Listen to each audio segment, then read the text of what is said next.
Storytime with Mom.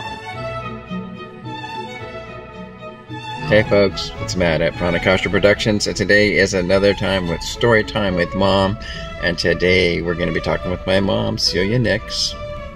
Hi, Mom. Hello. And today's subject of discussion is Dr. Suzuki. Dr. Suzuki, all right. He was just suddenly on my plate. He sure is. Wow, I'm having camera difficulties right now. Okay, how about that? Well, we may have to rethink this and come Steady back. cam. We just don't want to see my thumb down there. Okay, Dr. Suzuki.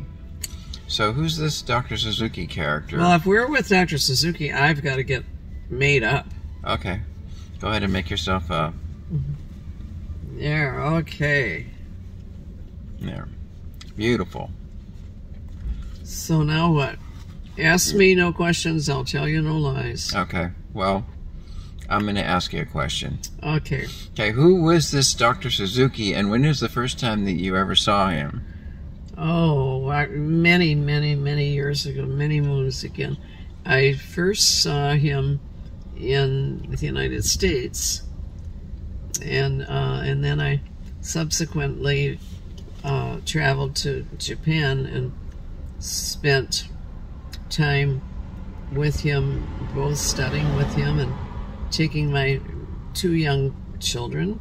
That would be me, right? And Martha. Right. And you studied with Dr. Suzuki and some of his teachers in Matsumoto in his school up in the Japanese Alps, right, in the mountains, and as I did also. And my kids didn't come to my lessons.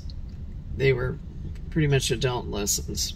Oh. And what was the key thing that you want to know about that? Well, now, that was in 1974, but I thought you also went...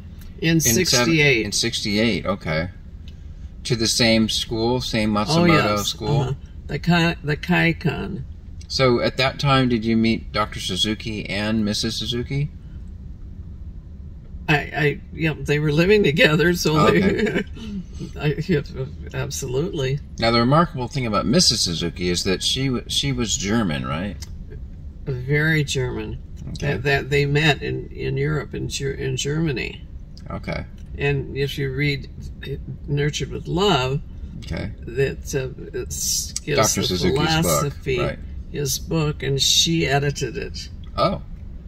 So you need to read that to be official Suzuki-ite. Now, did Mrs. Suzuki speak Japanese as well? I believe she learned it. I never really heard her do it. And he could speak English, so they were speaking English. Okay. Yes. But I think we need to close this conversation so that we can... One final question. Oh, certainly. Did Dr. Suzuki ever use any German words that you were aware of? No. Oh, that's because everybody has to learn Japanese in 9 months. They give you 9 months to learn their language. That's part of the training for Suzuki Institute, for Suzuki method. Oh, so you have to get working... The language training. Oh, so you learned Japanese in 9 months? I wasn't there for 9 months. Oh. I didn't go there that long, so I didn't have to do that. Oh. But if I had stayed, like a year or something, I would definitely have to do that. You would have needed to learn immerse Japanese. Yourself in the culture. And yes, and then I would live the culture. And I wanted to live the culture, so I did as much as I could in my head, and etc. So then, in 1968, how long did you stay there? How long did I stay there? Yeah. In 68? Yeah. Well, not all that long. I think like 5 weeks. Okay, that's pretty long. Because when we went back in 74, I think we only stayed for 3 weeks, didn't we? Frankly, I don't remember exactly what we did. But I see a cute dog and I just named her Bobo. Yeah, that is a cute doggy, that's for sure. Yeah, it is. It's a Boston Bull, I think. Yeah, it looks a bit like a killer whale with the markings. And it's using his mother tongue. No, we have to. Well, I do need to. What's that? We need to leave. Oh wait, I have one final question.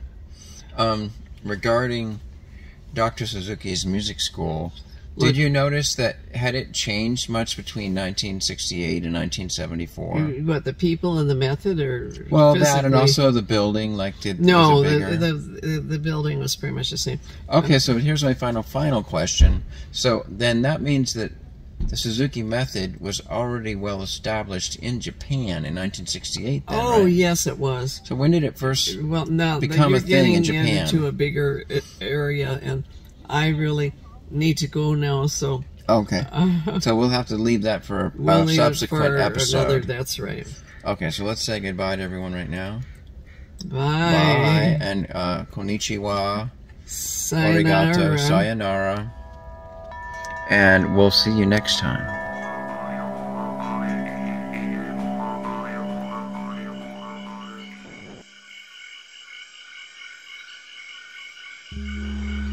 Pranakasha Productions. Fantastic creations emerging spontaneously from the space of life.